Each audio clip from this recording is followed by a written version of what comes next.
whenever you communicate with the business world or with your management or with your colleague, when you bring your conversation considering the finance into account, the communication becomes very, very effective. So that is the reason it is all the more important that we should remain in touch with finance and accounting. I'm not saying that any other discipline is not important. All disciplines are equally important. For example, the business cannot survive if there is no sales and marketing. Business cannot survive if there is no operation and logistic department. Likewise, HR department is equally important. So what I'm saying, mostly people, those who are not in touch with finance, they are slightly hesitant to use the finance terminology in their communication. And when you support your argument with facts and figures, it becomes more, powerful. So today my session is I'm slightly changing the sort of delivery mode. I have made some notes on my Word document, and I'll be sharing those Word document and discussing the topic. Today's topic for 2 hour session is on operating cycle and working capital management. Now, when we use the terminology working capital management, it in simple terms, in terms of finance, when we talk about it is nothing but current asset minus current liabilities. Please remember this. Whenever we talk about the working capital, it means current asset minus current liability. In some of the textbook or literature, you will see that this is also called net working capital, because when you're subtracting current asset minus current liability, it becomes net working capital. Another point is very important. When we say working capital, the word capital in the working capital doesn't mean that it is a capital what we have learned in our accounting equation. We have learned in accounting equation A is equal to L plus C. C stand for capital. So here capital stands for application as well as source of fund. So please do not differentiate between, try to don't get confused with the word capital in the term working capital. So likewise, you will find there is some other terminology which is not a capital but used in our finance. For example, intellectual capital. Okay, or even there is another terminology we say capital work in progress. Now this capital work in progress again means that those assets, those fixed assets which are under construction, we call it capital work in progress. So capital here means that it is of a fixed asset nature. That means if the building is under construction, factory is under construction, and construction is done by the company itself, they show in their balance sheet as capital work in progress because it is under construction. So the working capital management becomes very, very important. So two things we'll cover. What is operating cycle and what is working capital. Frankly speaking, operating cycle is also part of the working capital management. So with this little bit of background, I would like to share with you my screen.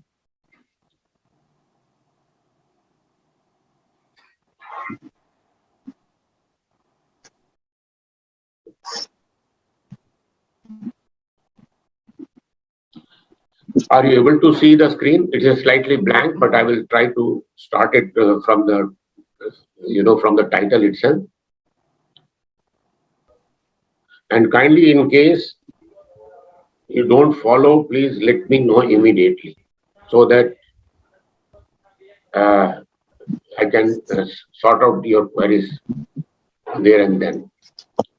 Now, Today, the working capital, when we talk about the today's theme is aging cycle and working capital.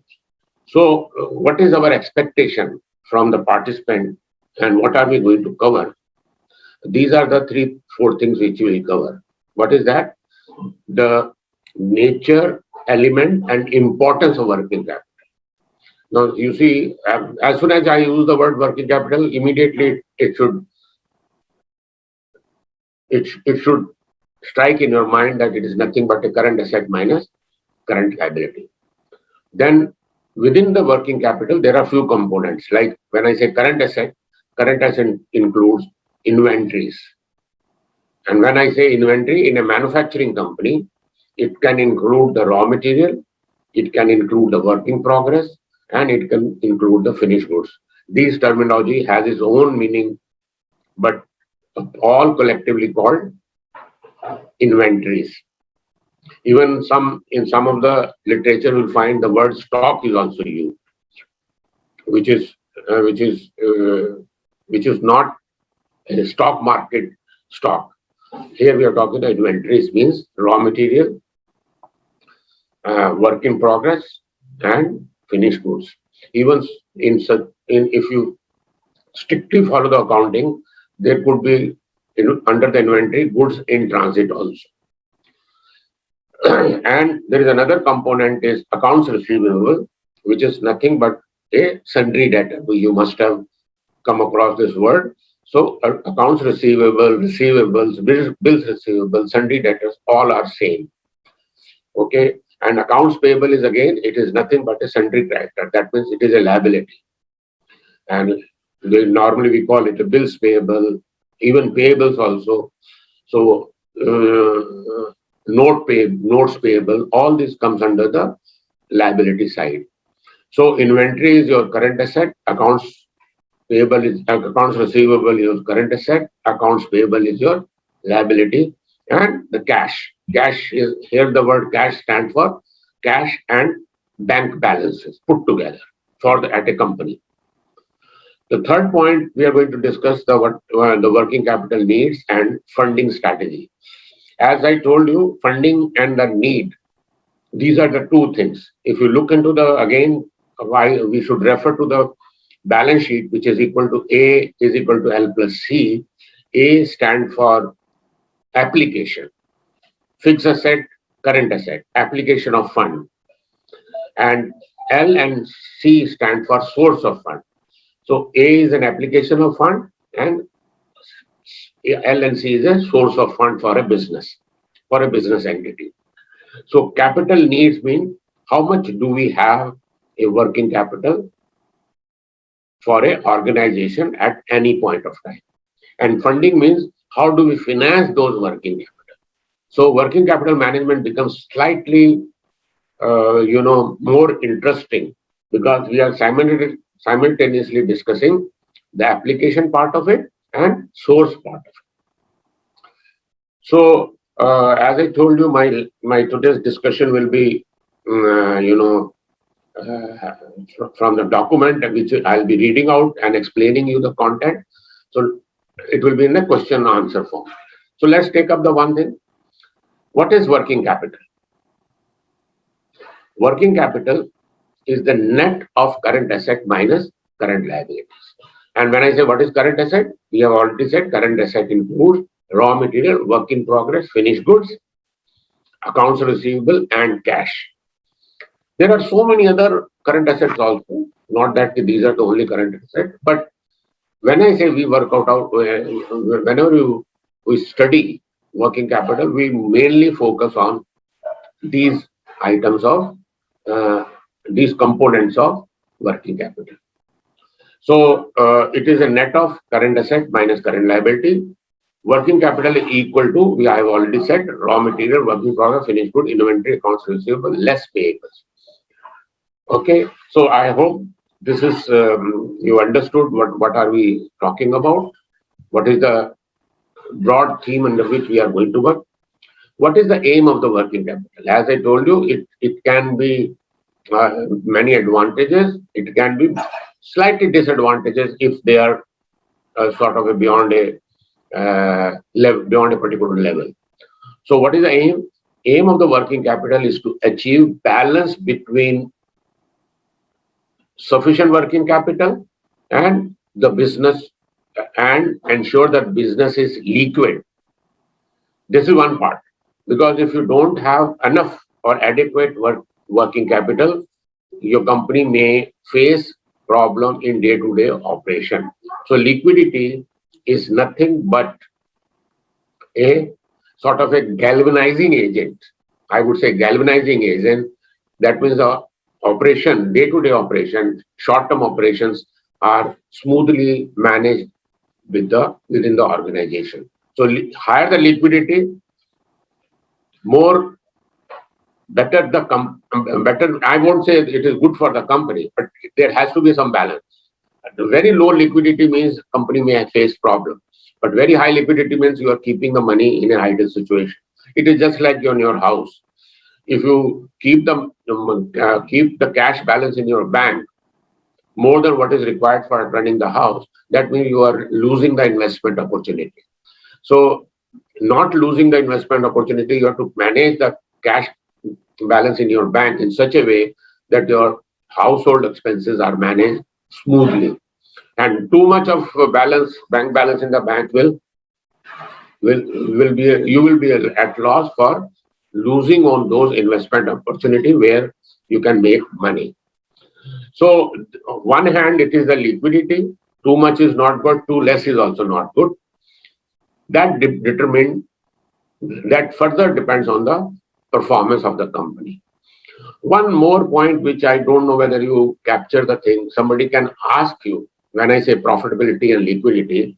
Somebody ask you that we have two financial statements. One is the profit and loss statement, second is the balance sheet. What is the difference between the two apart from components or elements within that?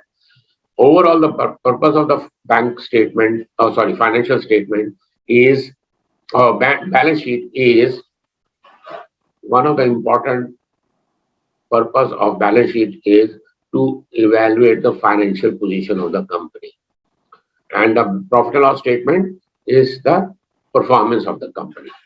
So financial position combined with the performance of the company will give you the overall picture of the company. So likewise, but in working capital, we have to ensure that it is the liquidity. Purpose is to have the liquidity within the organization. But higher the liquidity, you are doing at the cost of profitability. Lower the liquidity, your profitability may increase, but your day-to-day operation gets hampered. So that balancing has to be done. Now, we have also defined slightly in detail what does this mean by liquidity. Liquidity means the business has sufficient inventory and cash. Now, to be very specific, sufficient inventory of inventory again, raw material, work in progress, and finished good, and cash, so that it can trade without its cash and inventory depleting. That is smooth functioning. Now, another important understanding is liquidity is always a relative term. As such, we can say that one investment is more liquid than the other investment. It is always with reference to some other thing, because as a matter of fact, everything is liquid. Even the plant and machinery can be liquid, but it takes time to convert them into cash. So higher the liquidity means you can convert that asset quickly into cash without loss of value. So higher the liquidity stands for you can convert that into cash without loss of time and value. So this is a very precise definition of liquidity. But as I told you, liquidity is always a relative term. This has to be understood. Okay, what is working? Why it is important? Why working capital management is important? There are few things I'm going to we are going to discuss, and then we'll have your some question answer in case you have any doubt.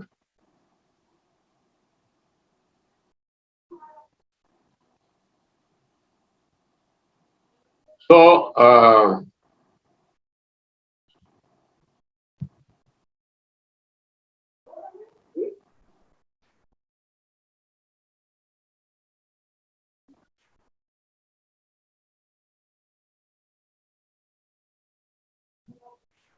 The organization has to maintain a balance between liquidity and stock out position. What is stock out position?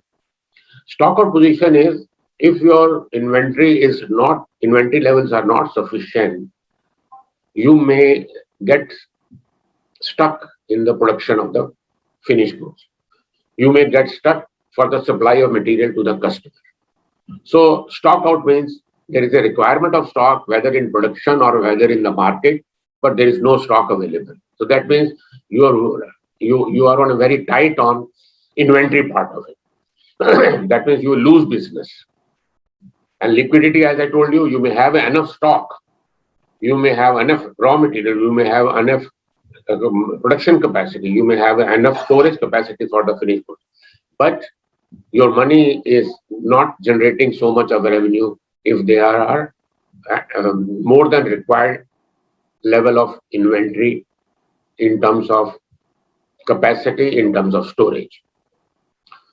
So working capital management is essential for the long-term success of the business. So it is a very dynamic, working capital management is very dynamic on day-to-day basis, it is fluctuating. But it is, if once you have a policy within the organization, then it will help the organization to be successful in the long run. Now, management inventory and all those things, management of inventories, accounts receivable, accounts payable, and cash. This is the component of working capital we are going to discuss in today's topic. This is the scope of today's discussion. So the question is, can the level of working capital be fixed for all organizations, and why? If this question is asked to you, can the level of working capital is fixed for all organizations, and why? So point number one is, depending on, as I told you in the beginning itself, finance and accounts, we have to see the size, nature of the business.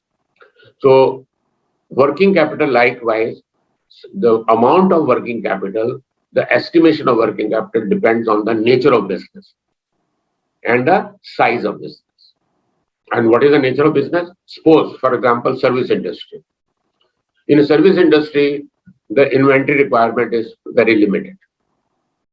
Whereas in a retail industry, the inventory level is very high. So there is a nature of business is different. Service industry versus retail industry.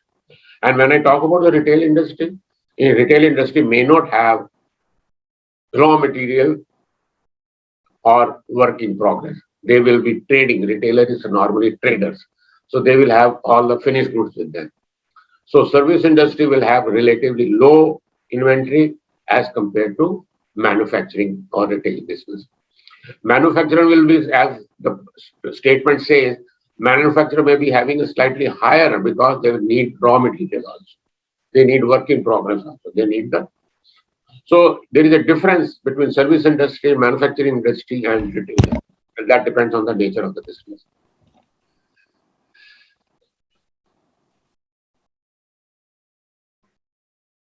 Level of working capital also depends on the logistics, supply chain.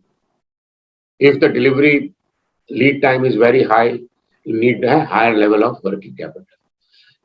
Working capital requirement also depends on the seasonality of the business. There are certain business which are, cyclic in nature. When the season of sale is there, when there is a festival season, the retailer will stock material, all the material at a higher level. And that means size of the inventory or working capital changes with the nature of business. Also, in the seasonal business will have a more fluctuating working capital than the other thing. So I'm just taking a pause to take your question. Any questions so far?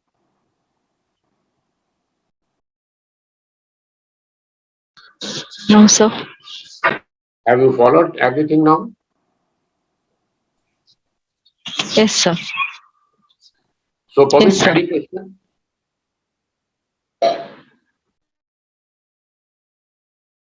Pavit?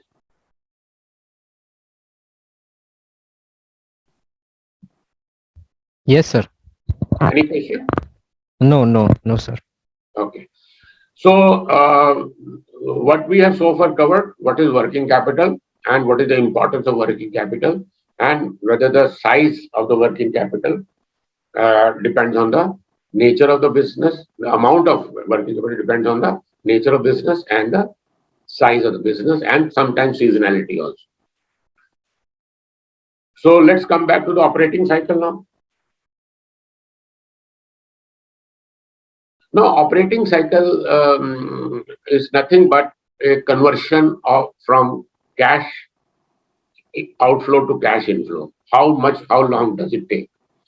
Which is one of the sub theme of the today's topic is operating cycle. Now, what is operating cycle? The operating cycle is length of time. Please understand length of time.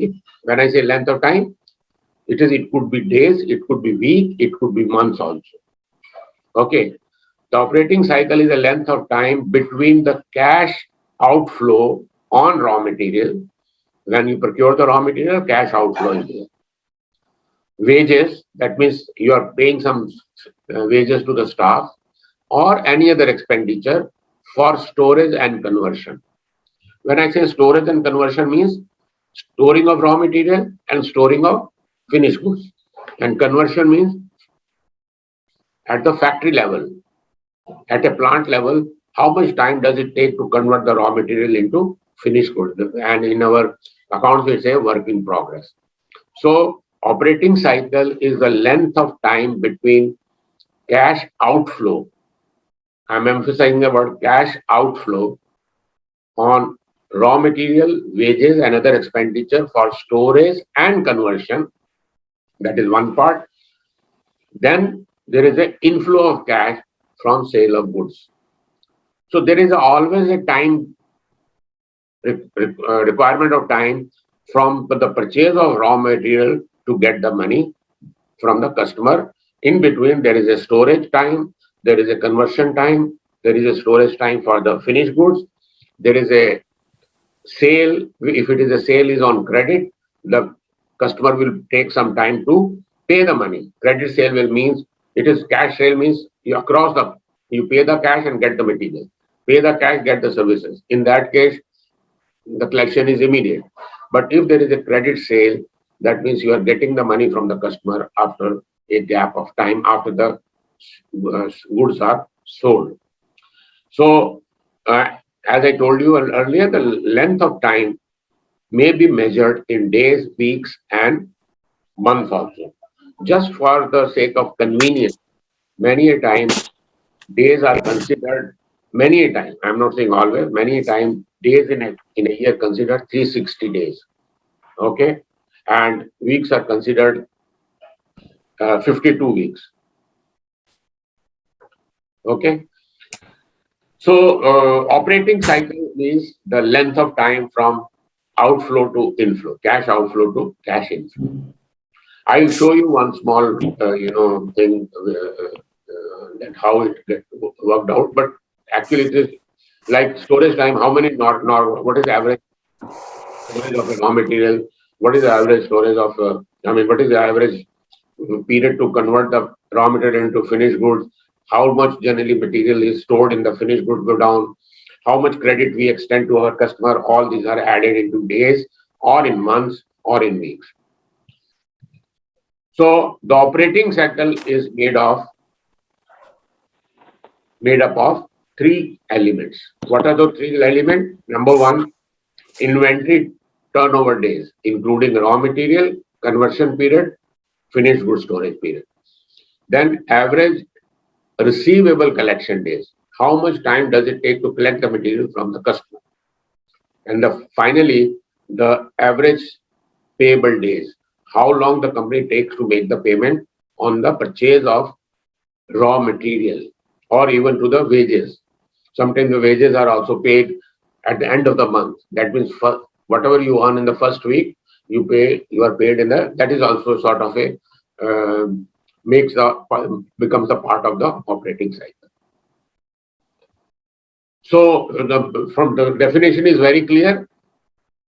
If somebody says, how do you calculate the operating cycle?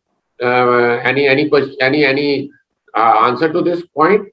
If somebody asks you, how do you calculate the operating cycle. Operating cycle is calculated number of days in a number of days of a number of days of storage of raw material. Number one, number of days to convert the raw material into finished good. Number two, generally how much material, how many days the material is stored in the finished good go down. Number three, how much time does it take to customer to make the payment. Number four, all these four are to be added. All these four are to be added. And since the payable is sort of, you're deferring the payment after purchase of raw material, you're taking some time to make the payment to the supplier. The number of days it takes to make the payment to the supplier is deducted from the first three elements. Deducted. So if I tell you 30 days is the raw material storage, 15 days is my conversion period, 30 plus 15 is 45, and 60 days is the customer makes the payment. The 45 plus 60, 105 days become your outflow period, cash outflow period. And 105 and thereafter, if you are making the payable to your supplier 30 days, 105 minus 30 will become your operating cycle. Is it okay? Is it okay, the definition? Yes. This type of multiple choice question can come up in case you are Yes, sir. Sir, please repeat. Please repeat once. You had told that four things. No, sir.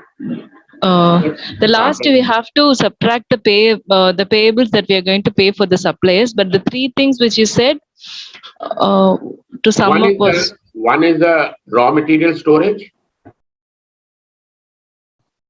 Second is the conversion period. Conversion period means how much time does it take to convert the raw material into finished goods. That is the plant time or production floor time. Third is the storage of finished goods. Because just to give you an example, in case of this Maruti Udyog, whatever car they manufacture, they don't sell immediately. It is lying in their storage. Okay, that time, generally, how much time does it take to keep the storage, keep the cars in the finished good go down before it is dispatched to the customer? And fourth is the number of days it takes to recover that money from the customer if the sale are on credit. If the sale are on credit. So these are the raw material, work in progress, finished goods, and receivable. Is it okay? 4 items? yes, sir. And from there, you will subtract the payable. Number of days it takes. Number of days, I am talking the measurement unit is number of days.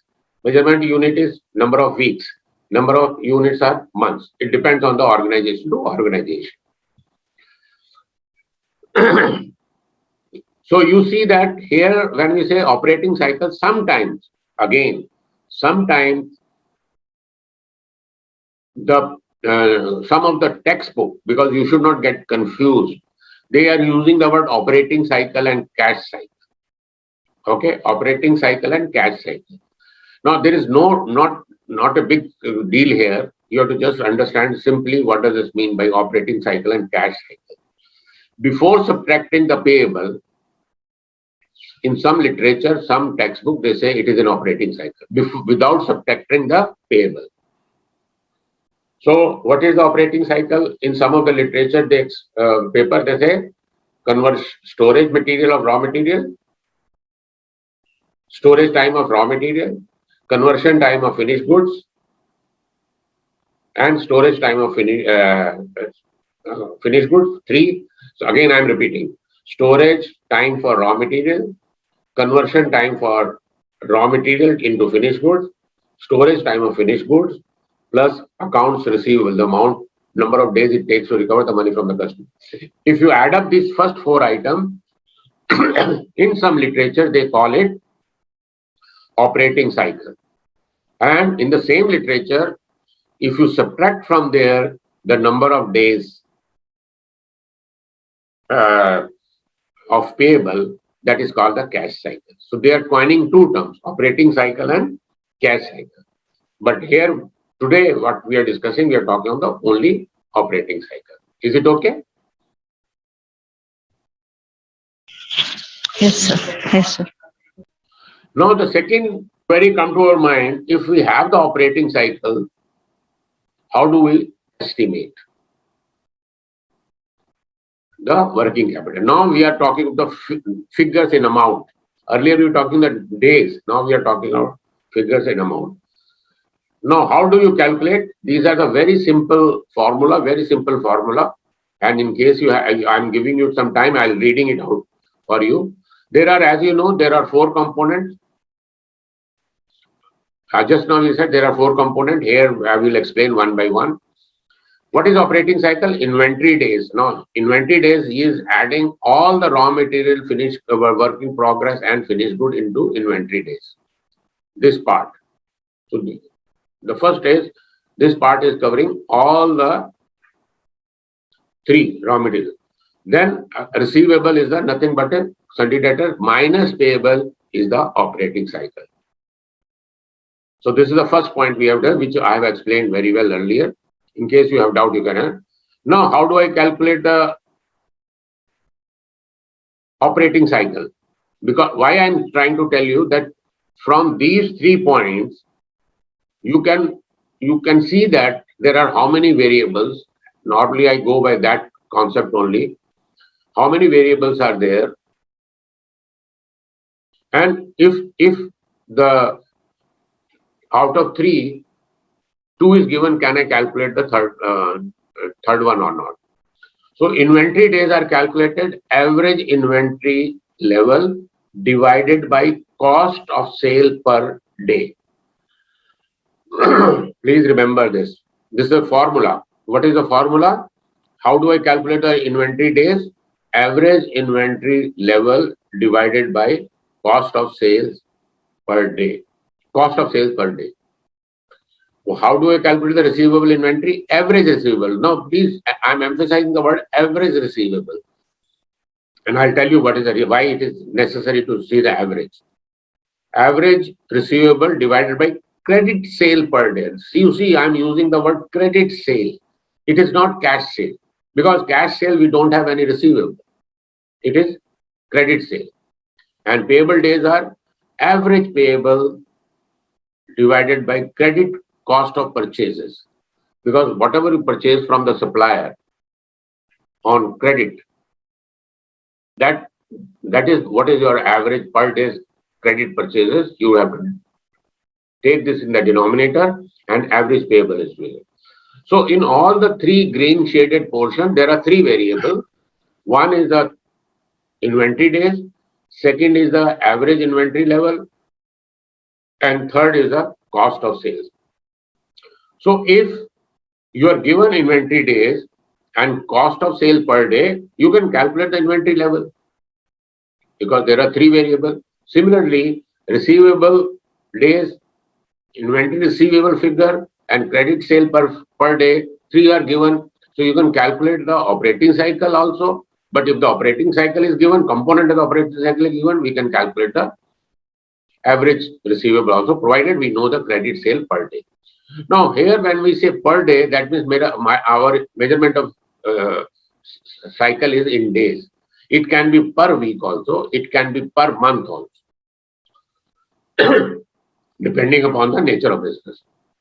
So these formulas are valid under the assumption. This is very, very important.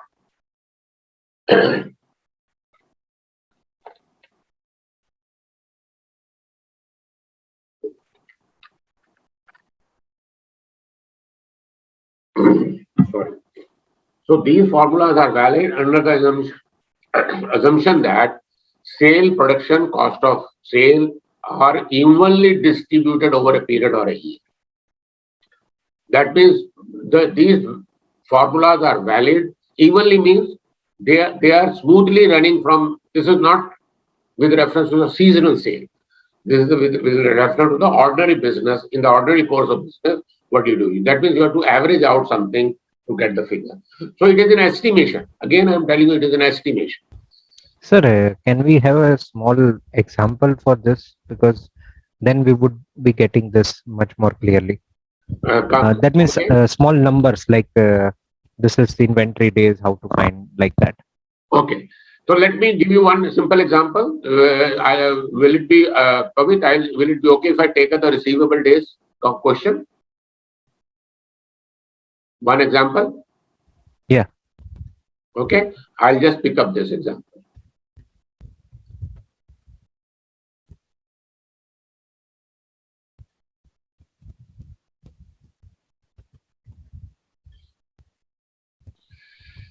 No, I'm going to pick up because one of you are saying that please pick up example and you can do the same thing. Now, let's say you have to calculate the receivable days. Now, when you take the average receivables, what does this mean, average receivable? As I said, what is the assumption that means our sales are evenly distributed over a period of 1 year. And how many days are there in a year? You can take 365, depending upon the company practice. As I told you earlier, you can take 360 also. Okay. So, suppose the credit sale of a company, I'm giving an example. Credit sale of a company is 12 lakhs in a year. 12 lakhs in a year. Okay. That means, what is the credit sale per day? If it is 12 lakh per year, what is the credit sale per day? 12 lakhs. I'm just using my calculator, divided by 360. This is 3,333. Credit sale is 12 lakhs, divided by 360 to 3,333. Or you can take 3,000 also, doesn't matter, because we are estimating. You can take 3,500 also, doesn't matter. So, credit sale per day, you have already calculated, which is 3,500 or 3,000. Now, what is the second component you need? Average sales, average receivable. Now, in fact, average receivable, normally you will pick up from the balance sheet. I'm emphasizing average receivable you pick up from the balance sheet. And balance sheet, if you have gone through all the earlier session, when you constructed the balance sheet and profit and loss statement, and in the public domain, balance sheet will have two figures of the beginning of the year or end of the year. Beginning of the year and end of the year. So average means, as we assume that it is evenly distributed, you will take the beginning year plus ending year divided by 2. This becomes average. So if your credit purchase average receivable is 3 lakhs, that means at any point of time during the year, 3 lakh rupees is recoverable from the customer. Average. So 3 lakh divided by 3 lakhs divided by 3,000 gives me 100 days is the conversion period. Conversion means receivable period.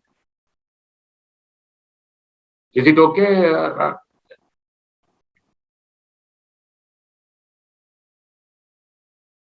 Is it okay?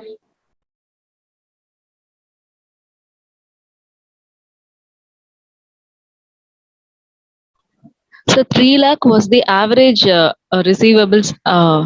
That is beginning plus ending year divided by 2 was 3 lakhs. Yes. Okay. Average, I'm emphasizing average, no? 3 lakhs. Oh, okay. So divided by the credit sales per day, you're telling the that just now we calculated, either you divide by 3,000 yes. or 3,500. Will give you the number of days for operating cycle. Yes. So now the question becomes very simple. Suppose I'm reversing the question. Suppose they say the collection period is 100 days and credit sale is the credit sale per day is 3,000. So you multiply that, you will get the receivable figure. Is it okay?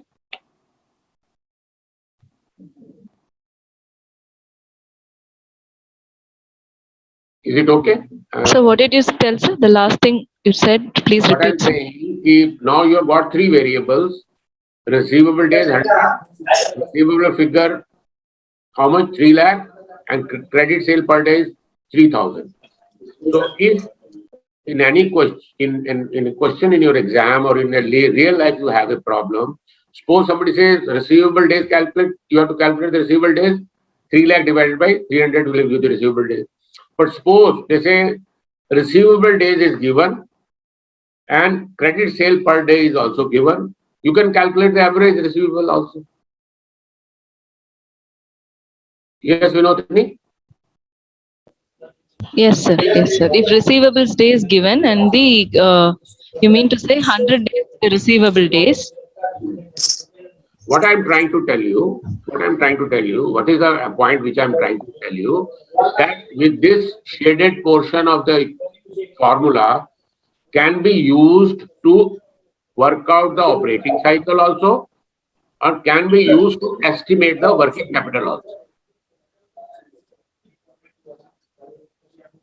These three formulas.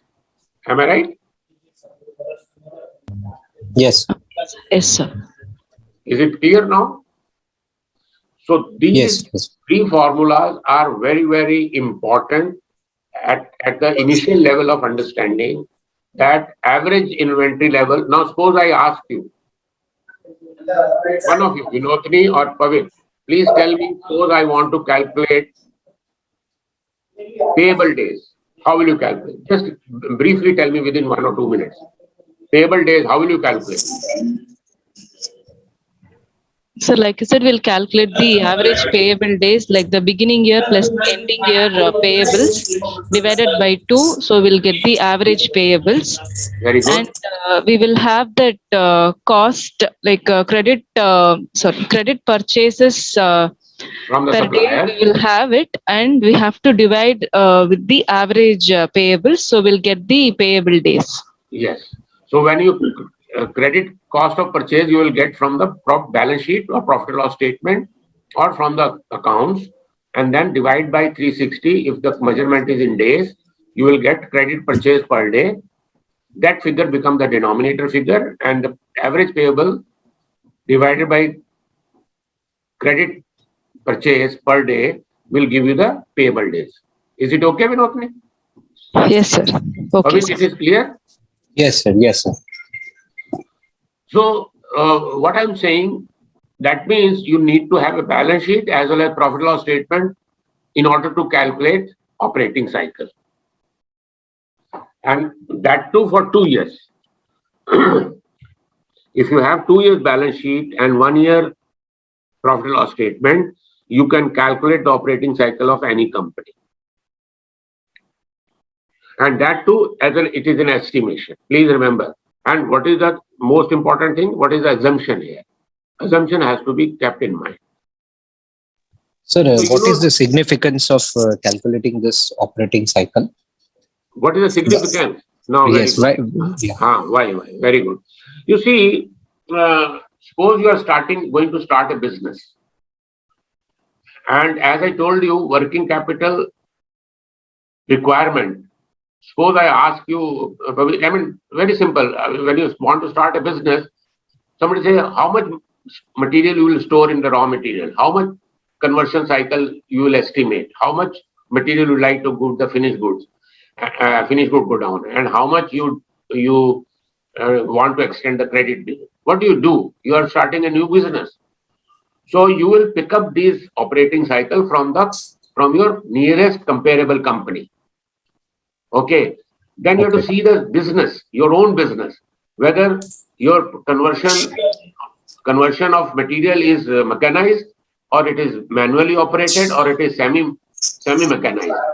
So conversion period will depend upon the conversion period depends on the degree of mechanization, degree of technology you have introduced in this. So once you know the conversion period or a operating cycle, that means you can estimate how much money is required to be deployed in the working capital so that my business runs smoothly. Is it okay, Pavit? Yes, sir. Yes, sir.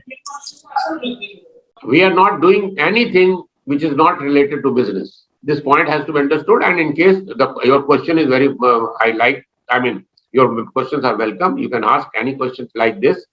So what is the use of operating cycle? Somebody will say, when you are going to start a business, or it may not only start a business. Suppose you want to be in competition with some of your nearest company. How will you do that? You have to compare those figures that they have got so much of fixed asset, I have got so much of fixed asset. They've got that degree of technology, I've got that degree of technology. They are working with so many people, I am working with so many people. They are having how much technology they are absorbing, what is their operating cycle, am I efficient or not, am I inefficient or not. So Pavit and Vinodini, I would like to ask all of you, but since they are asking the question, a follow-up question comes to our mind. Do you feel the operating cycle should be longer or a shorter? Which one is favorable? I think, sir, shorter. Shorter, sir. Shorter operating cycle is always beneficial because suppose, and a very simple example is, suppose a company has an operating cycle of 3 months and the similar company, comparable company has an operating cycle of 4 months. One is 3 months, another is 4 months.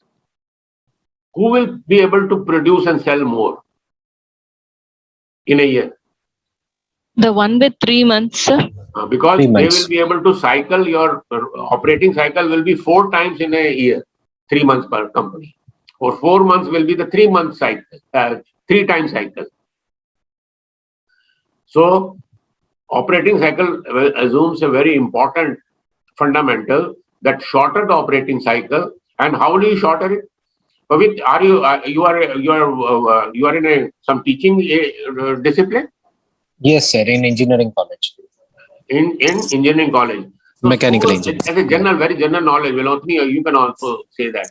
Suppose somebody asked you a question as from the consulting point of view, that give me 1 or 2 methods to reduce the operating cycle.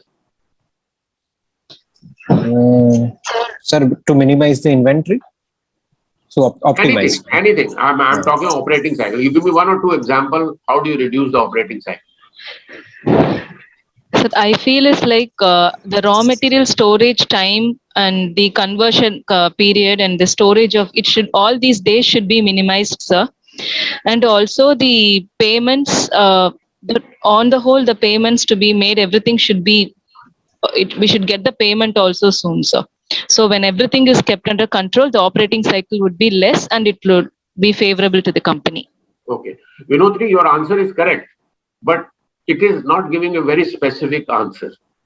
You know, we have to identify a situation and then give an answer. So let me elaborate. You are hitting the right point, but we have to go slightly more specific answer. So number 1, I will say that I will negotiate better price with my supplier, better sales term with my purchase term with my supplier. Better means you will say reduce the increase the payable period, right? That means you are identifying those suppliers who are willing to extend you more credit. Likewise, second example could be, you have to see that how fast or how well the technology is adopted in the manufacturing process. Is it a robo-based technology, or it is a semi-mechanized, or it is manual? So from manual to higher degree of technology will shorten your conversion period. Once it shorten your conversion period, that means your operating cycle will reduce. Likewise, you can tell the marketing director or marketing manager or marketing VP that You ask customer to pay money at a earlier than the other normal standard practice which you are following.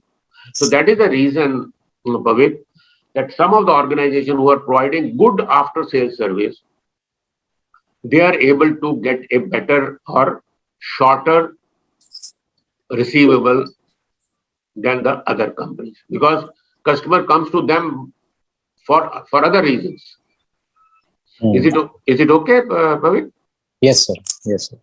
So importance of operating cycle becomes here, that you can ask your purchase manager, you can ask your production manager, you can ask your sales manager to work in the respective days, respective area, and reduce the days so that the operating cycle can be reduced. Sir, one thing I want to add, we can do better inventory management also for reducing the inventory. Yes, inventory management is also the same thing. No? That means, suppose inventory management is nothing but a raw material storage. Raw material storage means you have to import the material which has, there should not be rejection. When the quality of raw material is poor, that means the material can reject it at maybe at the conversion level or at the finished goods level. Sir, inventory would mean the storage of finished goods also. So everything. Yeah. You see, when I say inventory includes three components, no? Raw material, work in progress, and finished goods.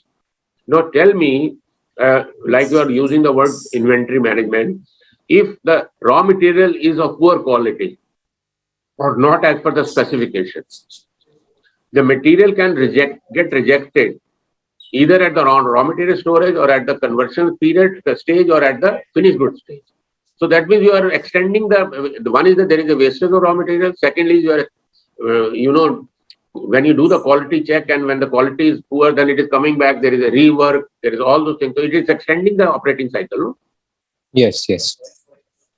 So that is the reason operating cycle becomes, and these are the what do you call measures which are used by the CFO or the MD to see the performance of their organization with reference to their competition. So they will put the pressure on the CEO.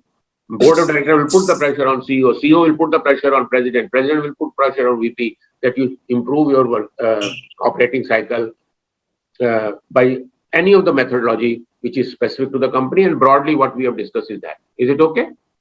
Yes, sir. Yes, sir. But this will be more clearly be known to you when you go to the next topic and the next subtopic. So I'm moving further. What is the importance? This question, I think we have debated a lot on this. The operating cycle, still for the sake of further clarity, I'm going to explain to you what is the importance. The operating cycle is important because it determines the amount of working capital in a business needs. I've already told you. It is important because application of fund, how much working capital I should maintain in a business. And again, when I say current asset minus current liability. Another new concept which I want to bring it at this stage is, how do I fund that working capital? This point, please, I request all of you that understand the difference between the two. What is the difference between the two? Application means the deployment of fund for having a working capital. Source of working capital means how do I finance that working capital? So these two are very, very important. Now, here I would like to give another small input. You may be aware that current asset and current liabilities are short term.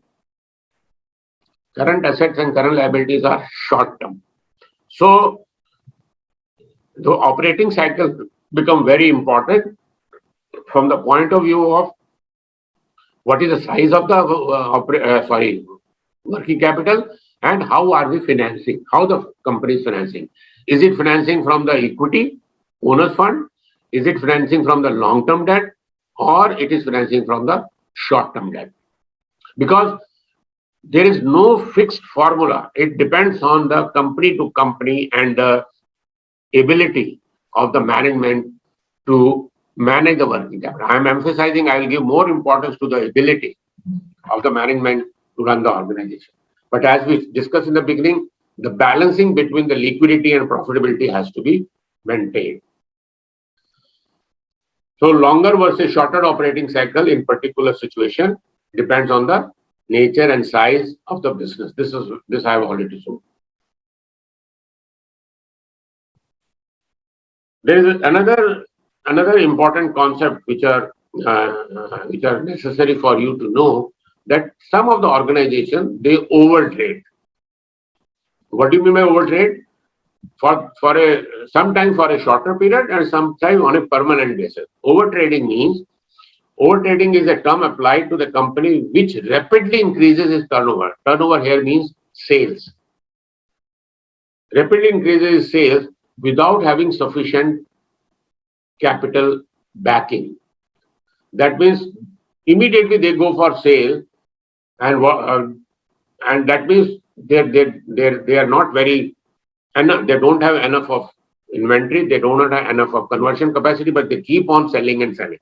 So overtrading can happen. Could be. I'm again saying could be a dangerous, could be a risky. But again, depends on the ability of the customer. I don't know how many of you have experienced that, in the real life. When I was working in an organization, the salesperson will keep on getting the order from the market, but production people is not able to produce. And when you sell it, the salesman is not able to recover. So that means you are overtrading. The overtrading means you are doing the business beyond your own capacity. But as I told you, overtrading is risky because short-term finance can be withdrawn relatively quickly if the creditor lose confidence in the business. Because if you don't pay the supplier in time, because you have got the order but you are not able to execute, and even if you have been able to execute, you are not able to recover. Not able to recover is also overtrading. Keep on selling without pressurizing the salesman to recover the money. So I'm concluding is overtrading. I'm concluding that problem with overtrading is not that of the company is unprofitable. It doesn't mean that it is unprofitable, but it may run out of cash and it may affect the reputation of the company. And in the long run, if the overtrading continues for a long run, it may affect the performance also. The short run it is okay, long run it is not advisable. And short run is also possible only when you have the ability to tide over the situation. So what are the characteristics? Somebody says, now why, again, some of you may ask, why are we studying this? Obviously, when you want to make an investment, when you want to work in an organization, when you want to supply to an organization, all stakeholders, as you must have noticed, that organization is a collectively managed by stakeholders. Now, stakeholder can be suppliers, stakeholder can be owners, stakeholder could be lenders, stakeholder could be customer, stakeholders are the employees, anybody. So how do you see by looking into the financial statement whether the company is overtrading or not? What are the characteristics? So few characteristics: more intensive utilization of existing resources. That means you are running the organization beyond the capacity of the fixed asset. It is good for a short run, but it is not good for a long run. So you are exploiting your fixed asset. That means, what does this mean? Exploiting means you are not doing the preventive maintenance for the fixed asset.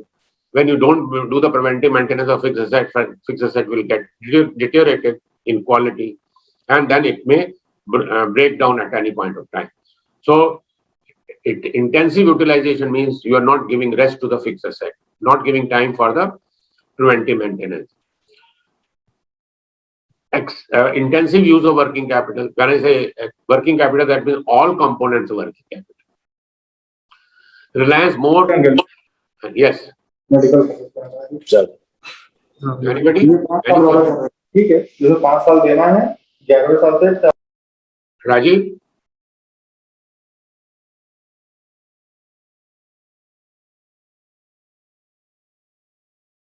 So Reliance, Reliance more heavily on short-term sources of fund. As we discussed a while earlier, that a working capital has two components. One is application, how much is this, and second is how are we funding, how are we financing as far as the company is concerned. So over trading means you are financing these working capital with short-term sources, And what are those sources? These sources are overdraft from bank, or requesting your supplier to extend the credit period. So in the long run, they are not good. But for a short period, it is okay. But short-term source fund can be dangerous also.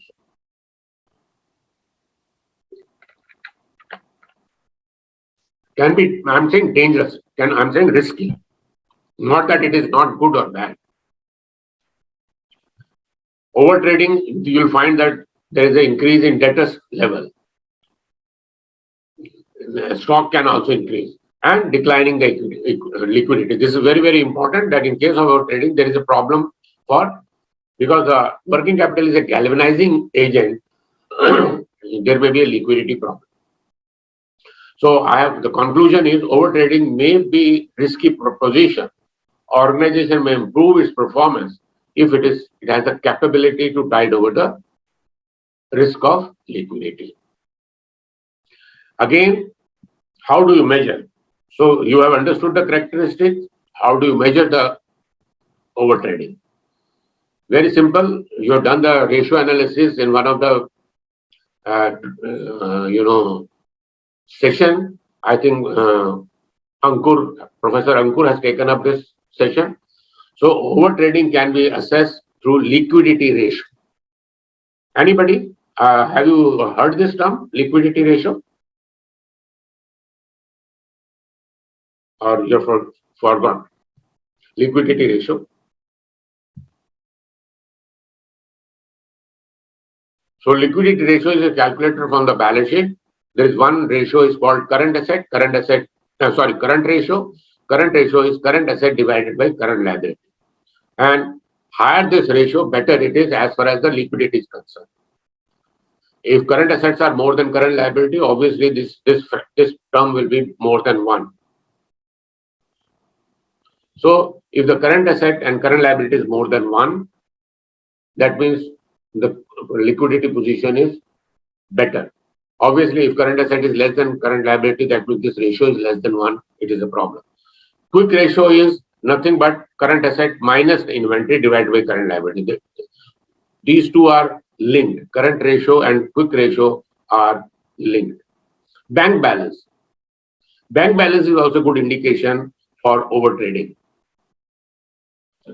Payable. If the payable days are increasing period by period, that means companies is making over trading, and it may not be good for the organization in the long run. And the short run, it is okay. Yes, if you have a consent of the creditor, it is fine. But once you have given the consent that will make the payment after 45 days or 50 days or 60 days, you must fulfill your promise or commitment. If it is getting extended, the creditor will lose confidence in you. He will, the supplier may not supply the material at the same price, and the company's reputation gets affected. If the level of activity rises sharply, then this may be an indication of over trading. So if the monthly sale is say 2 lakhs and suddenly it goes to 5 lakhs, that means it is a situation of over trading. Sir, I have a small query, sir. Sir, tell me. Sir, I have a small query, sir. Sir, tell me the query. Sir, you said the bank balance, if it goes from 2 lakhs to 5 lakhs, it's over trading, no, sir? No, bank balance, no, not bank balance, sales. Sales. Sir, now what if the sales goes up, sir? It is good for the company, no, sir. So why is it called over Very trading? good, very good, very good. Again, I like the question. I norm because there are very few interactions. The few even one or two interactions are good enough and good questions. You see, as I told you, it is a balancing. Good sale is always welcome, but if it hampers the overall, reputation of the organization, the relationship with the supplier gets affected. The employees get tired because of over trading. Are you agreeing with this or not? Will the employer get tired? Employees get tired or not? Yes, sir. So will there not be fatigue? When there is a fatigue, will the quality of the production will suffer or not? Yes, sir. Yes. So when I say the sales have gone, one thing all of us must remember. What does this mean? Sale means what? Sale doesn't mean that you have sold the thing and it ends. Sale means you receive the money also. So if you sold the material, fine. The customer will say, I'll make the payment after 30 days or 40 days because you have agreed for that. If the quality of material is not good, he will return the material. He will say, I will not pay. Though the sale has taken place, the money has not come in. So it is not good if you're doing the over trading for the sake of sale without balancing the fatigueness of the staff, without balancing the maintenance of the plant and machinery, without checking the quality of input which you are receiving.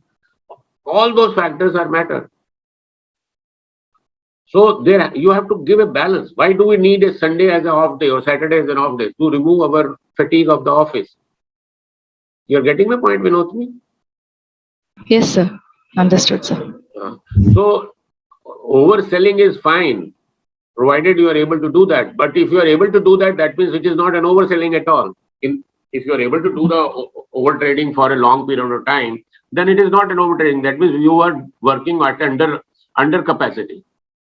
Here, when you use the word over trading, what is the difference between over trading and under capacity? That point has to be differentiated.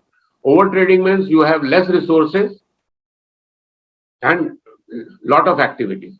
Under capacity means you have lot of resources, but you are not working to your full capacity.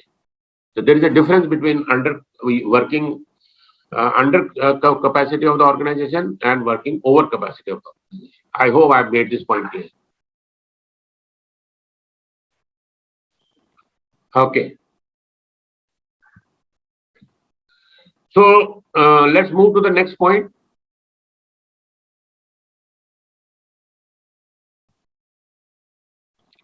Determining the working capital needs and funding. And this is, as I told you, in working capital, we have two components. One is the application of fund. What is the size of the working capital? And second is how do we finance?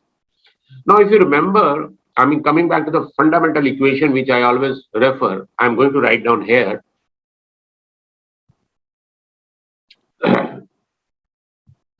You see, as fixed asset, I'm writing it here for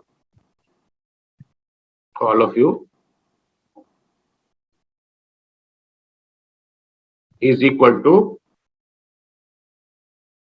current asset minus current liability. See what I'm doing.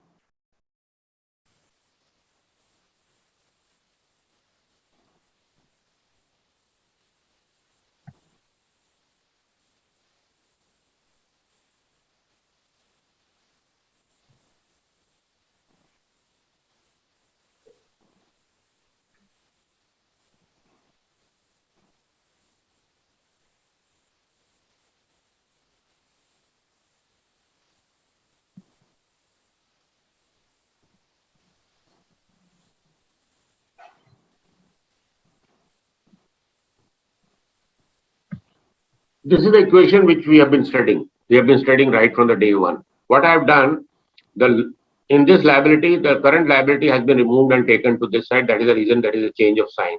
And this is nothing but my working capital. Okay, if this is a situation, if this is a situation, that means my current asset and current liabilities are financed by long-term liability and owner's capital. Both are long-term. Nothing is short-term. Both are long-term. Nothing is short-term.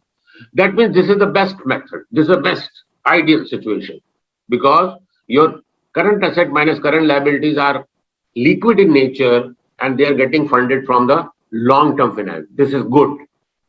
But if I add here, if the company adds here short-term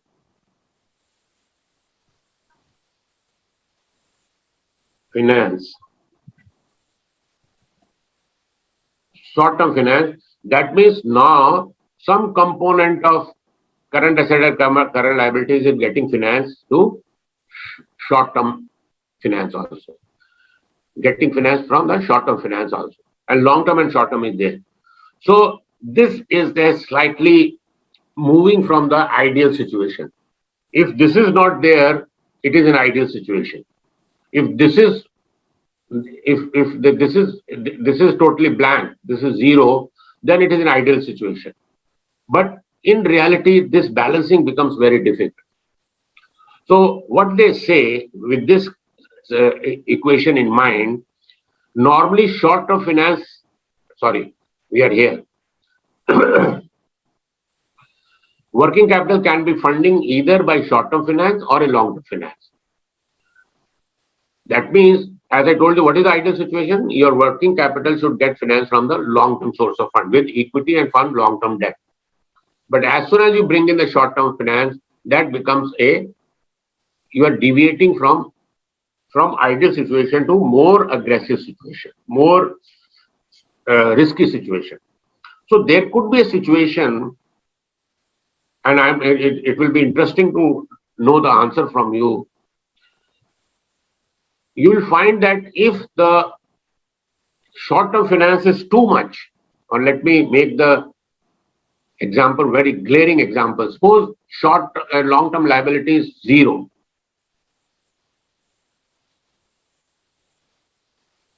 What does this mean? Your fixed asset and current assets are getting financed from short-term finance and long-term finance. That means this becomes a risky position.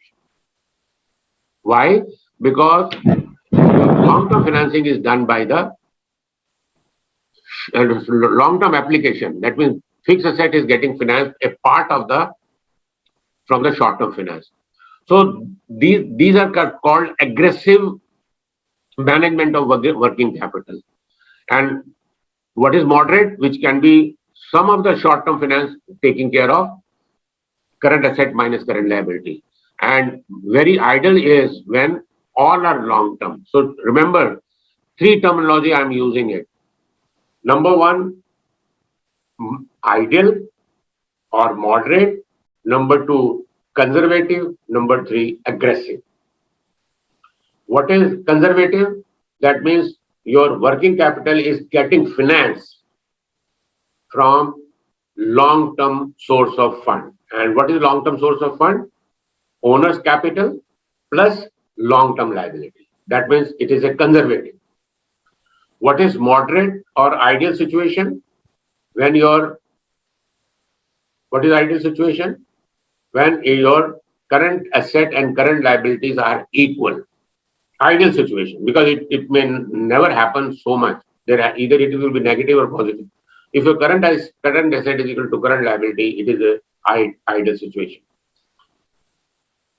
What is aggressive? Aggressive is when your long-term finance and long-term application and short-term current assets are getting from the short-term financing. And short-term financing is what? Your overdraft. You're taking a temporary loan from the friends, relative, from the banks. All these are the short-term financing. So what is the advantage? There are some advantages also, there are some disadvantages also. What is the first advantage? If you're going for an aggressive method, what is the advantage? Short-term fund is cheaper in terms of interest. So what first advantage is it is cheaper. But there could be a problem also. The lender would demand a greater compensation for having their money tied down for a long period. Because you have taken the money for a short period, say 90 days, but you are asking the lender to extend the period for a year or 2 years, then he will ask for more money. But if it is for 90 days, it is definitely cheaper. So always remember, shorter finances, most of the time, they are cheaper than the long-term finance. Okay. What is the other advantages of short-term? So what is the first advantage? It is cheaper, but you cannot extend beyond a time. They are flexible. Flexible short-term finance is more flexible than the long-term finance. Why it is flexible? That you can every 90 days, if the reputation of the organization is good, they can go for a cheaper, pay back the costlier one, go for another cheaper. Because short-term finance, the cost of the short-term finance will keep on changing every day or every week. So because there is a flexibility in long-term finance, you cannot convert the long term into short term. Once you have committed that you will make the payment after 10 years or 5 years, you have to keep that money with you. There is another advantage is that long term finance, once you have withdrawn, whether there is a production or a sale or not, you have to keep on making the interest payment.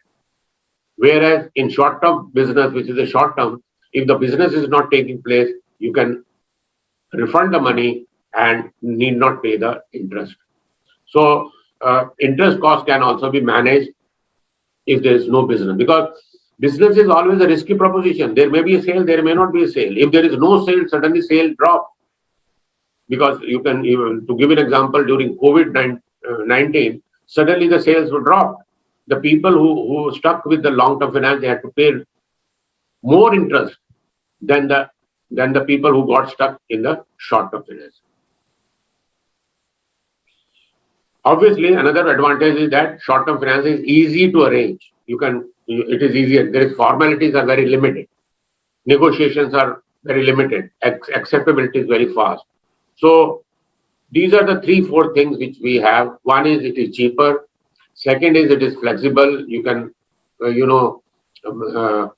recycle your short-term finance whenever there is a cheaper fund is available.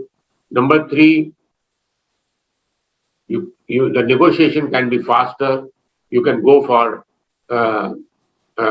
fresh loan in the short-term category quite quicker, and it is normally it is unsecured. The terminology unsecured means you don't have, the company need not to give any security. Any security means they don't have to mortgage any plant, machinery, or hypothecate your assets, inventory. Now there is an advantage of long term. We have listed on some of the advantages for the long term. What is the advantage for the long term? The fund is permanent, will run for the full term of the loan, as opposed to overdraft. Overdraft is the short term. Always remember, overdraft is always short term liability from the bank or from any other person, which is repayable on demand. The word on demand means bank can demand any time to pay back the loan if it is a short term, whereas he cannot demand long term financing from the borrower. There is no need to continually renew the finance. Obviously, if it is a long term, you don't have to go for renewal again and again. So, as an example, equity is the best example. Equity contribution made by the shareholder is never repaid. So there is no question of renewal. Once the shareholder finance the company, you don't have to renew it every time, so long he holds the share. So I'm taking another 1 minute pause to ask you a question. Any questions so far?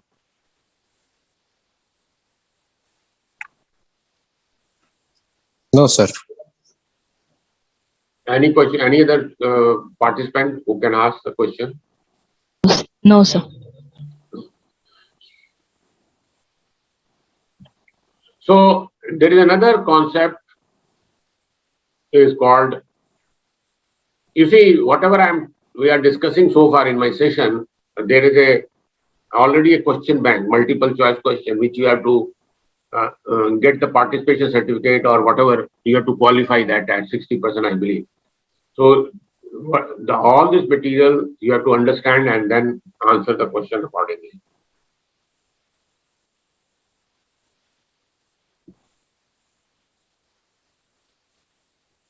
So there is another concept is called permanent current assets. Okay, permanent current asset. Now we are not saying only current asset. Current asset is short term, and within short term category there is a permanent.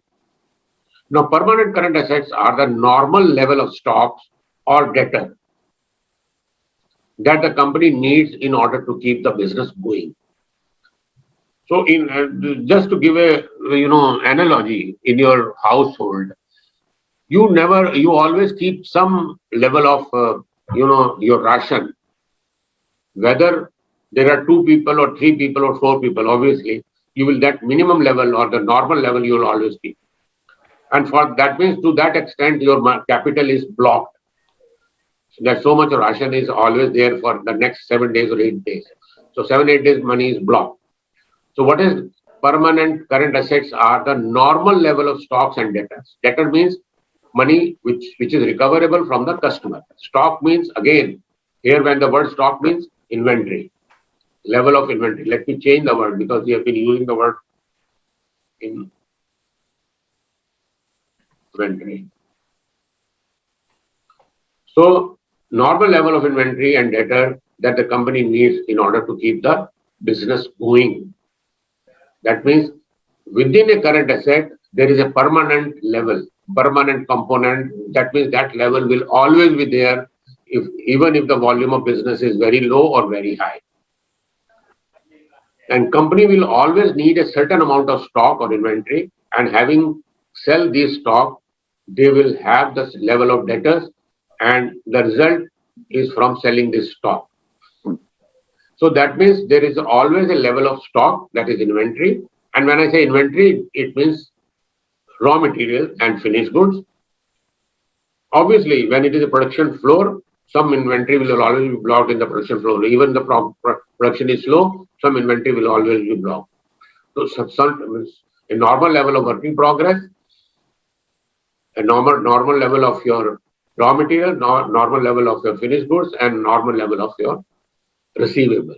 And that put together, all the three put together is called permanent current assets. So normal level of raw material, work in progress, finished goods, and sundry debtor put together is called permanent current asset. Since they are permanent in nature, it is expected that permanent current asset should be financed from the long-term finance. Now here the importance of long-term finance is come. So what are the fluctuating current assets? That means some of the seasonal business may have. Whenever you get suddenly you get a huge order, you have to keep on building up the inventory level, and that becomes fluctuating, especially in. So there is a permanent current asset, there is a fluctuating current asset. Fluctuating current assets are temporary in nature. Once the sales are over, period is over. Whereas the permanent will remain in the business itself. So I have already told you aggressive funding policy means organizing uses short-term fund to finance its permanent capital. This is the important point which I have already explained, but it has been more specifically explained. Organization uses short-term funds to finance its permanent working capital. An organization may have a high-risk situation because in case of short-term finance getting funding the permanent capital, they may have, I'm using the word may have the high risk situation because short-term funds can be recalled on demand. This is important point. Similarly, conservative policy, which is this also point we have discussed. Conservative means where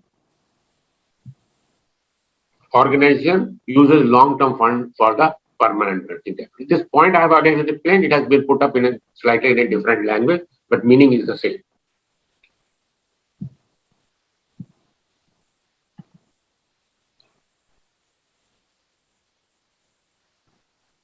I will run through a few more points and come back to small numerical also. So far, I would like to tell you what numerical we have done so far, what numerical we have understood. One is relating to operating cycle, and second numerical is relating to estimating the working capital. Rest is the theoretical part. So always remember, in case of numerical based, we have done so far only two types of numerical, working out the operating cycle, and number two is estimating the current asset. Okay, so what are some short-term sources of finance? This is just a theory for your understanding. In case you know or you want to know something more, you can ask me. The source of funds are factoring. Factoring means you are selling your receivable. Now, this is slightly advanced level of understanding, but factoring means some of the companies, they sell their receivable to the factor. The factor means the person who purchases the receivables. That means it is a financial instrument which is purchased and sold. Factoring becomes a sort of a financial arrangement that can be purchased. So suppose you have so much of receivable from the customer which they have to receive, you can sell to a factor and he can give you the money. The organization who are running the factor business, they will pay you the money. Invoice discounting. This is also very important. Something similar to factoring, but it is invoice by invoice. There we are selling the factoring means all the receivables we are selling. Here we are selling invoice by invoice. You select the invoice and give it to the banker. They will give you the money at a short term. Because why is it short term? Because they will, once the money is recovered, the lender has to be paid back. Trade creditor, again a short term source of fund. You ask the supplier to delay the payment for the supplies made by them. Overdraft is again a short term. Bank loan. There are certain banks who are giving 1 to 2, 3 years loan. Normally banks give the short term loan only, but nowadays they give a short term as well as long term also. Bill of exchange is again similar to your invoice discounting, but bill of exchange is a promise. Normally bill of exchange is used in when the customer is of some reputation, because he signs and promise that I will make the payment on so and so date. That promise is respected in the banking circle, and once you show that promise to the bank, they will pay you the money or give you the money. So bill of exchange is based on the reputation of the customer. Bank loan is the reputation of the company. Overdraft is again the reputation of the company. Trade creditor is your relationship with the supplier. Invoice discounting is again reputation of the company as well as supplier, and factoring is totally based on the reputation of the supplier as well as this. So all the companies, they work on these 3-4 types of source of funding for the purpose of immediate requirement.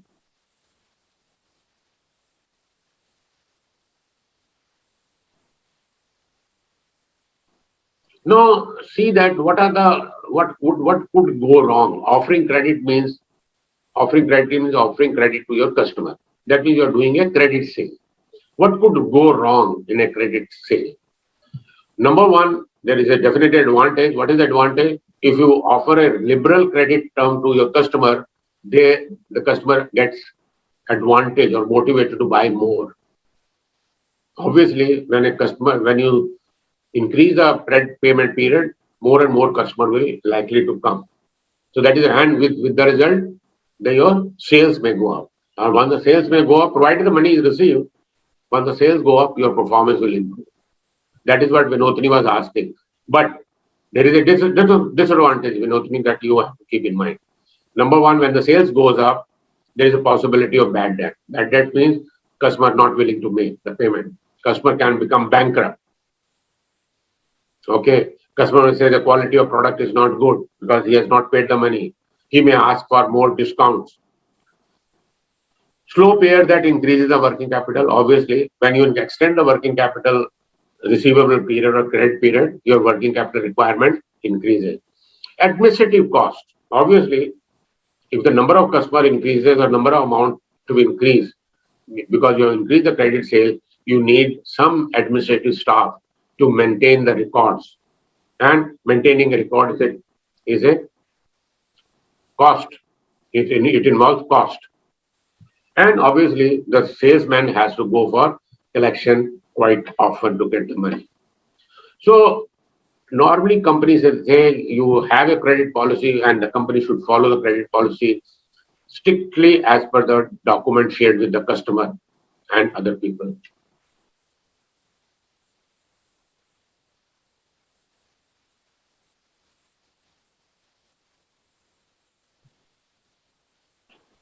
Now, this is credit management is very simple but very important. There are three aspects of credit management. Credit management means you are selling the material on credit.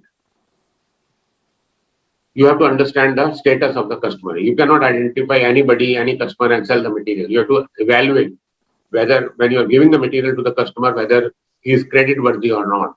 So that assessment depends on the salesperson or the selling team.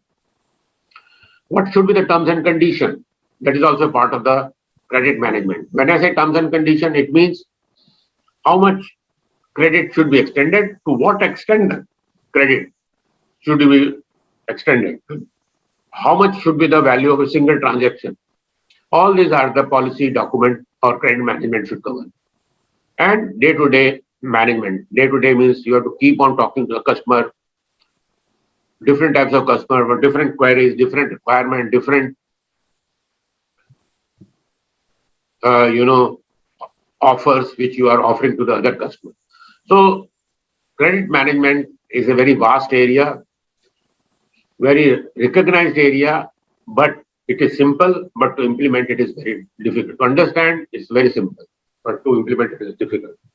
How to assess the credit status? Yes, this is again an important. You can take the references from your competition. You can ask how is this customer. You can take the published account of the customer once you know the finance and you are in the sales team, you can evaluate it. The customer through evaluating their balance sheet, profit loss statement, and cash flow and other things. You can take the bank references also. Nowadays, bank gives the reference to the customer. There are credit rating agencies who are rating the customer, whether they are, those customers are having a credit rating of A+, A, B+, B-. All those things are there in the credit rating agency. Evaluate the customer. These are the independent agencies and you can accept their credit rating. And companies' own record, sales record. You see, somebody says how much the finance is wasted if the money is not received. So you can say that since we have to pay the cost, interest cost is the receivable balance, average receivable balance multiplied by interest rate. That means this cost, if you delay the recovery from the customer, the company will be incurring the cost as amount receivable multiplied by the interest rate. This is a time value for money question which will come. It can be a simple interest also. It can be a compound interest. So interest is money blocked with the customer is a cost to the organization. This point has to be remembered. Similarly, discount. Sometimes the customer will say, "Give me the discount. I will not pay if you don't give me the discount." So discounting encourages customer to pay early. So if you offer a discount, you can get the money. But this is very costly because 10% discount means it is much higher than the interest cost. The cost of discount is balanced against the savings, the company. These are to be balanced between the two. The interest paid to the bank and the discount offered to the customer. Now we'll come to the second last topic of inventory, more specifically inventory part of it.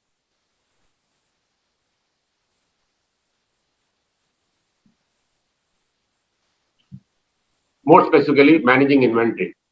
Now, you see, the inventory has 4 components. If you hold higher inventory level. Now, here I'm talking when I say inventory, more specifically to understand this is more of a raw material. Okay, more of a raw material. Because that is a starting point from where the production people will get the material. So there are 4 costs associated with raw material inventory, or generally, but it is emphasis on the raw material. What is the 4 costs? One is the ordering cost, cost of placing an order.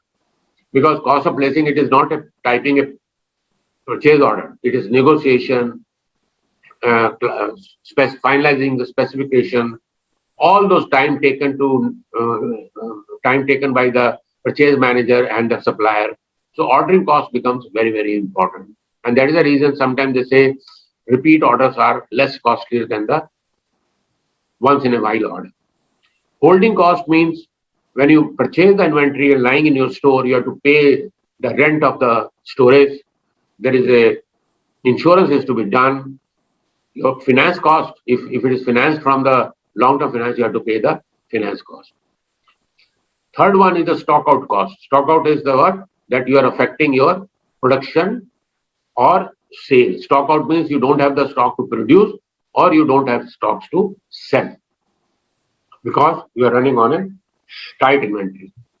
So, and purchase cost is again, in real sense, the cost of purchase of the inventory. You see that holding cost and stock out cost are moving in the opposite direction.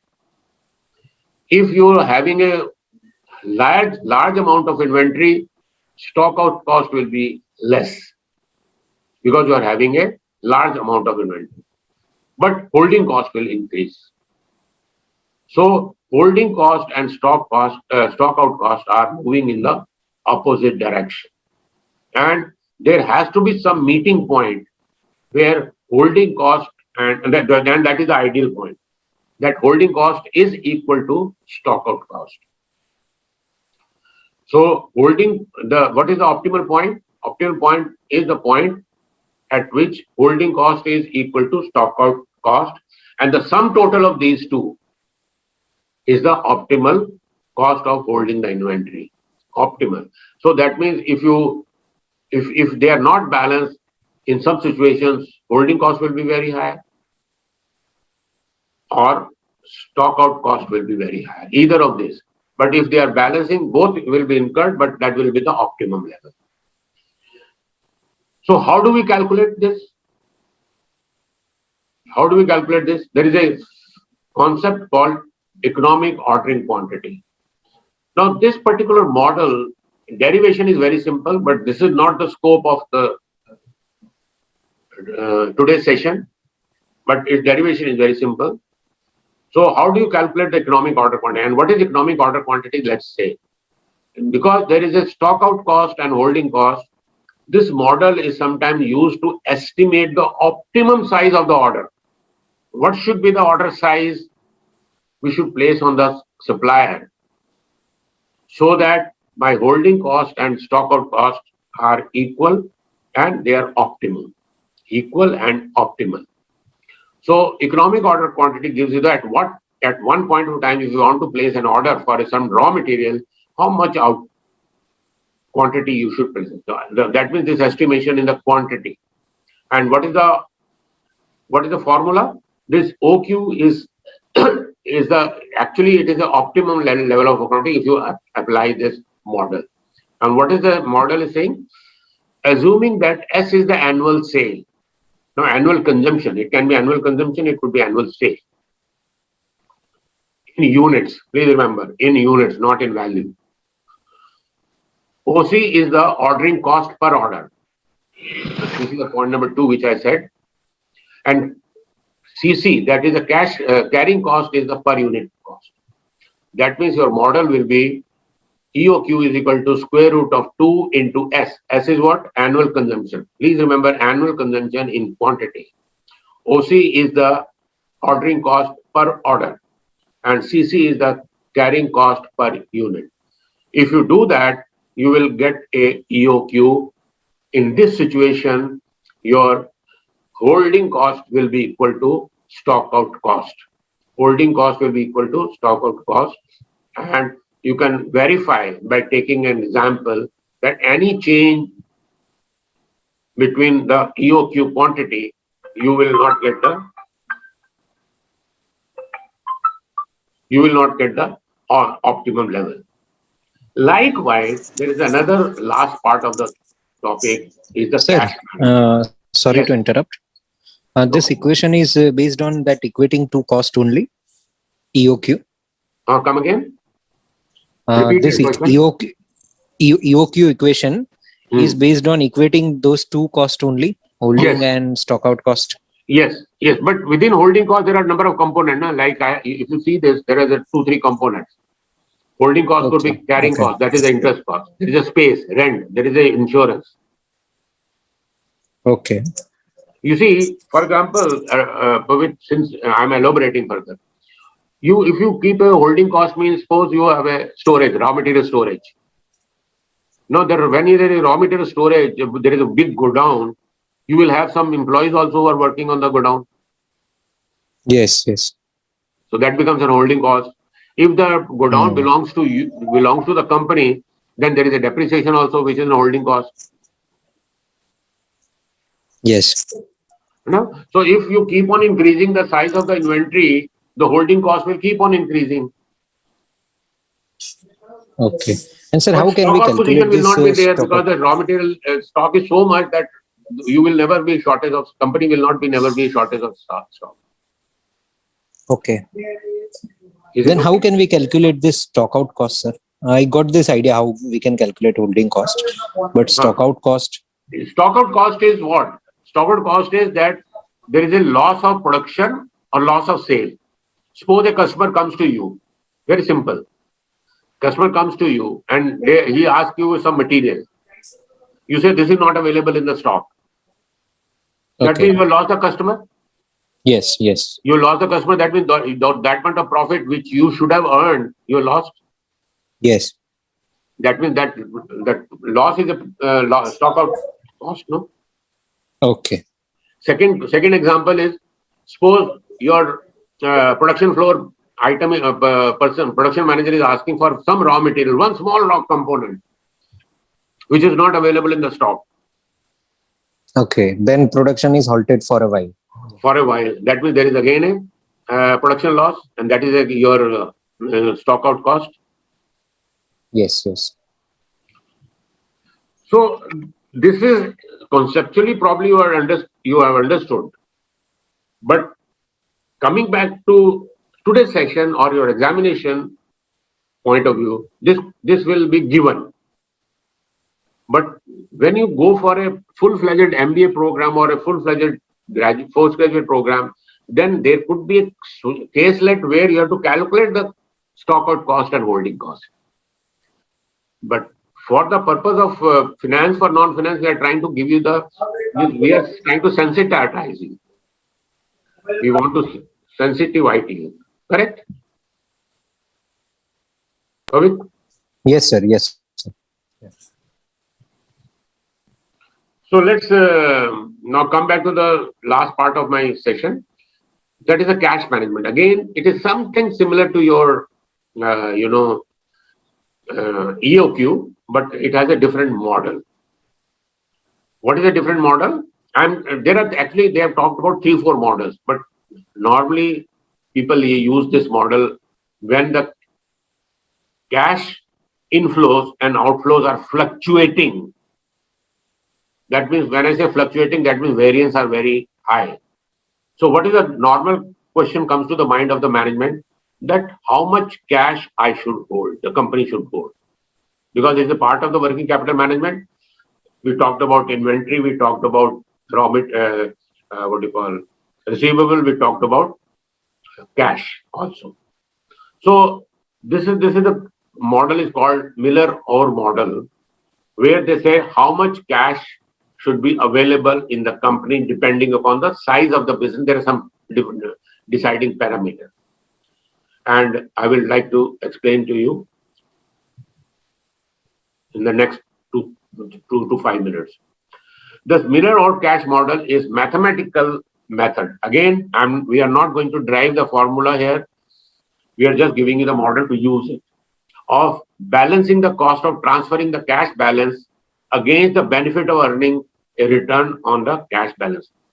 Now I'll explain to you what happens. Like in EOQ, what are we doing? In inventory, what we do? We keep the excess cash in the company. When you keep the excess cash in the company, that means you are losing the investment opportunity. Thank you, Jyoti madam. Thank you किस लिए करा? हाँ, थोड़ा है मेरे को। नहीं नहीं, आप Dr. एक जगह Asumani, चले घूम आए धूप में। Dr. Bhatia, कोई बात नहीं, हम लोग Dr. सभी Bhatia, ध्यान चला गया ना? किस लिए? Dr. Bhatia.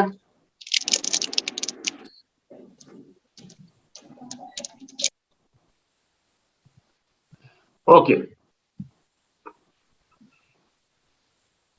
So,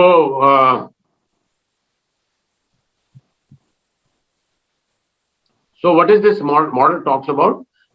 It is just similar to how I told you EOQ. That means if you keep excess cash in the company, that means you're losing the investment opportunity, but your liquidity position is very comfortable. Sometimes the people, they keep the cash for the purpose of some speculation purposes also. When they expect the raw material is going to be cheaper available, they will purchase the bulk of the material. The formula for this is, please remember this, this is a Z balance. It's a just a symbol, no meaning here, just a symbol Z. Z is nothing but a cube root of 3 into TC into V divided by 4 into R plus L. Now we'll explain them in the subsequent para. TC stands for transaction cost per transfer. That means transferring cash balance to investment and withdrawing cash balance to the cash. That is a transaction cost. For the purpose of examination, the figure will be given. In real life, this has to be calculated. V is the variance. And what is variance? This is a statistical variance, which is the square of sigma. I understand. And that is the reason I said this model is used when the variance are very high in the cash inflows and cash outflows. Sometimes the balance will be very low, sometimes the balance will be very high. So, TC is the transaction cost per transfer between investment and coming back to this. And investment means in a marketable security or a mutual fund by the company. When there is a surplus cash, instead of, if they don't have the investment immediately, they put it in the mutual fund for the time being, or fixed deposit also. V is the variance of the daily cash flow. That is the second variable. Third is the rate for the daily rate of return on the short-term investment. That is the reason I said short-term investment is nothing but a liquid mutual fund or ultra short duration mutual fund. That is the money you can park the money and withdraw whenever you need money. So R is the rate of interest per day. R is the rate of interest per day. I'm emphasizing this. And L is the lower limit. Lower limit, this is totally discretionary of the management, that they may decide that it's sort of a permanent cash, which has to be with the company. And the amount Z is the formula given in this. So there are two limits are to be drawn here. What is that? I don't go by this, I'll just explain to you. One is that Z is calculated by this formula. So there are two limits is given. One is L. L is given by the management. Then Z is nothing but your returning point. I'll explain you what is the returning point. And H is the highest level. Highest level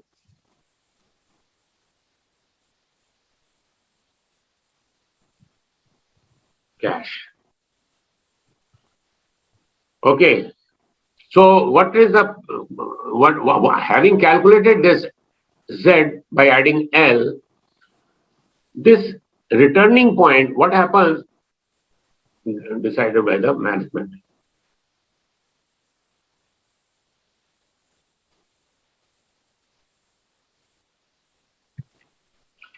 whenever the cash is monitoring everyday basis, when the cash balance is touching the L level, lower level, that means the company needs more cash. So they will sell the existing security, short-term security, so as to reach the Z point. Because it is already lower level, Z is a L plus that formula. That means you invest the money, you sell the security to reach the Z level.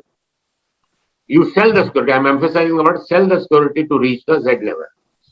When the cash flow reaches, the cash balance reaches the highest level, that is H level, that means you buy the security.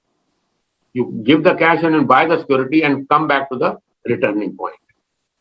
So your sort of a level is the returning point. Every time your cash balance should be hovering around the returning point, moving around the returning point. But once it touches L, immediately sell the security and recoup it with the cash to reach the Z point. And when it is touching the H level, you buy the security to reach Z point. So that means Z point is somewhere between L and H. And how do you calculate H point? That is through this method.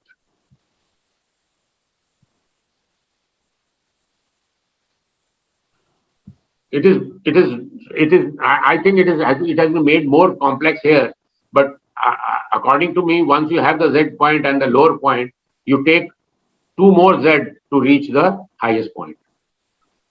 So suppose, now I'm just telling, suppose you remove, no, you understand like this only. I don't want to confuse you because this sheet will be shared with you.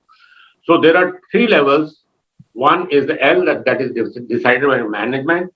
Z has been calculated with a model, and H is also calculated by using this formula.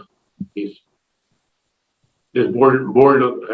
So you have the highest and the lowest, and the Z point is nothing but a returning point, where every time when you are at the level L, if the cash is at the level of L, you sell security to mobilize the cash to reach the returning point. If you are touching, if the cash balance is at the H level, you buy security to reach the returning point.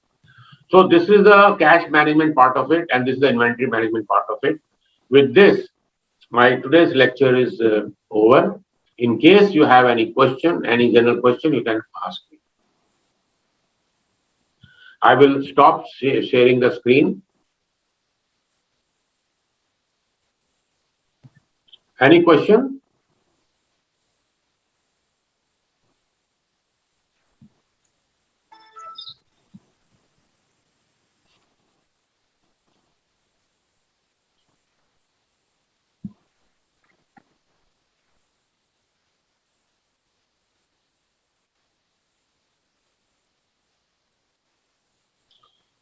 So, Sir, I don't have any questions, sir. But thank you for the valuable session, sir.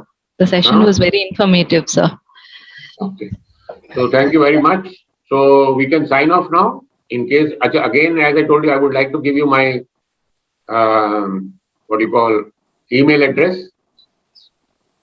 And email address you can write to me whenever you want. This is ashok.malhotra@bimtech.ac.in. You can remain in touch and ask the question so long you are in touch with the finance and account, and I am available. Thank you very much.